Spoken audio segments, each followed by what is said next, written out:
Right, hello guys, it's me, Destroy the OS, and today I'm going to be showing you this Compaq Armada 1700 I got from boot sale. Actually, last week, and I only paid £2 for it, which is a surprise. Hang on, I can't seem to get it to open. Hang on, just sorry about the zooming, but it's a nice laptop. I think it's a late 90s maybe laptop. It's got a Pentium 2 in it. You can't really see that. There you go. Yeah. I've charged it up enough so it works, but it doesn't boot into anything. And that's because it doesn't have a hard drive in it. I'm not going to actually buy a proper hard drive because they can get pricey. So I'm going to get an adapter that will fit in this, and I'm going to see if I can get some sort of SD card to go in it. So I can maybe put Windows 98 on it. Now I've tried to put a Windows 98 disk. It just didn't work. I put it in here, it booted, but it didn't start the setup. It just said it couldn't read the drive, and then afterwards it says there's an error in the exe file.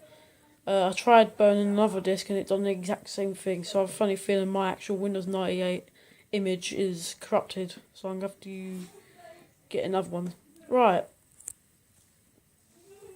Yeah. I'm going to go around to show you exactly what's on this. On ports, meaning. And when I bought it, I was actually surprised to see I had an actual card port. Like a PCI card in there. So Zircon, I think it's a modem and Ethernet card. And I say, I do not know.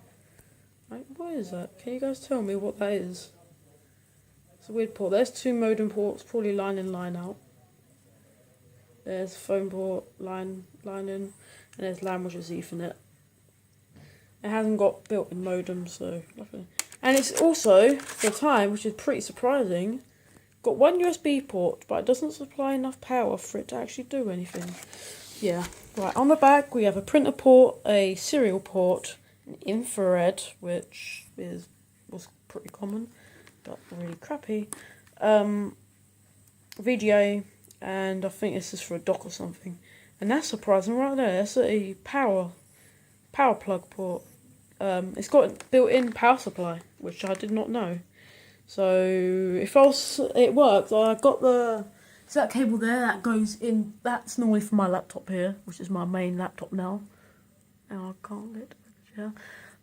If I plug that, it fits in there perfectly, and it supplies 240 volts, which is perfect.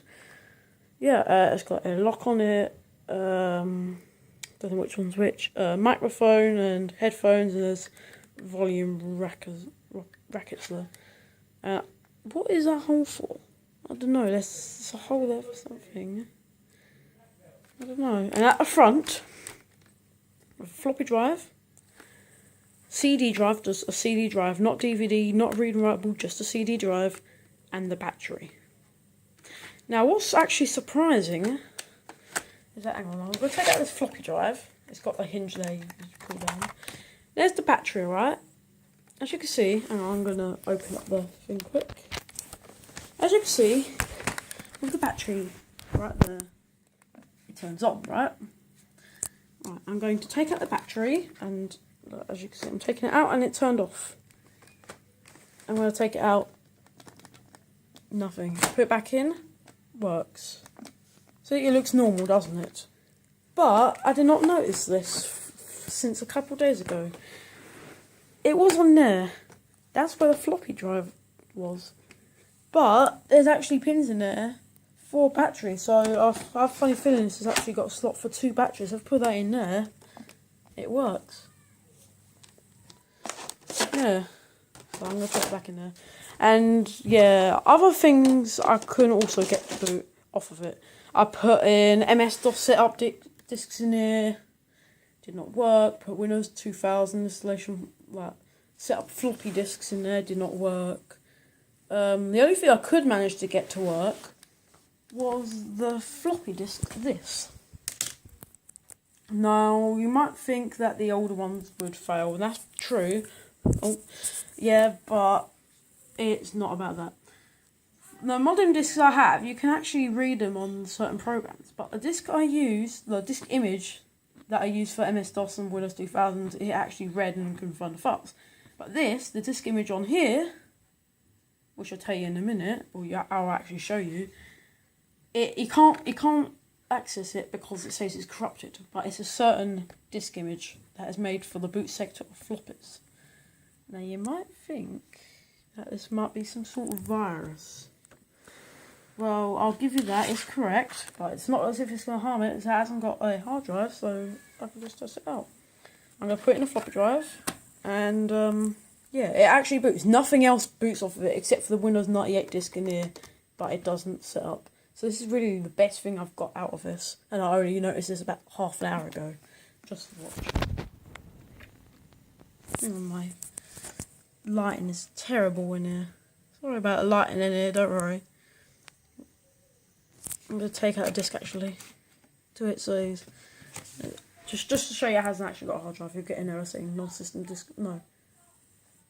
I don't know. Non-system disk here? No, I think it just says something else. It says insert a disk and press a key or something. Non-system disk or disk error. There isn't a disk in there, but that's the thing. But I'm pressing something. Doesn't work. But when I put in the disk, you ready to see? I'm not going to tell you, you can guess. Actually, it is going to appear, so it doesn't really matter. You'll see it. It's going to be a bit loud. Yay! Yeah, I got a copy of the memes Trojan bootloader. I burned it onto the floppy disk. Even though I'm using Windows, using DD, you know, what it's called.